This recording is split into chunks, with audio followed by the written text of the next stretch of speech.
বলো কি বলছো? হ্যাঁ কি হাত? এটা বাঁ হাত, ওইটা ওইটা ডান হাত। তোমার কি জ্বর হয়েছে?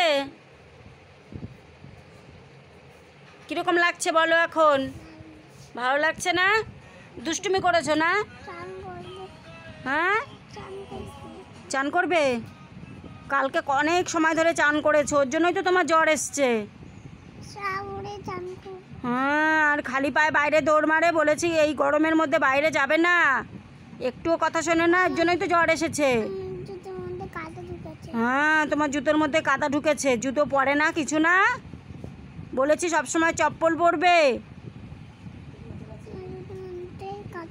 হ্যাঁ কথা শুনবে, দেখেছো তো শরীর খারাপ হয়েছে, গা গরম, কিছু খাচ্ছ না, চুপচাপ শুয়ে থাকবে, একদম বাইরে বেরোবে না এখন এই রোদ্রে, ঠিক আছে?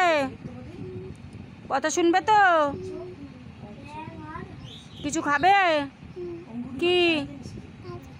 হ্যাঁ আইসক্রিম খাবে? এই পাগল, জ্বর হলে কেউ আইসক্রিম খায় পাগল? আইসক্রিম চকলেট খাবে? বোকারাম হয়েছে, বোকারাম যাকে বলে। এখন জ্বর ঠিক না হলে আইসক্রিম খাওয়া যাবে না, জ্বর ঠিক হবে তারপরে, ঠিক আছে? আইসক্রিম চকলেট আনবে? ঠিক আছে ঠিক আছে। হ্যাঁ আচ্ছা ঠিক আছে। তাই এ জ্বর ঠিক না হলে আর কিনে দেওয়া যাবে না।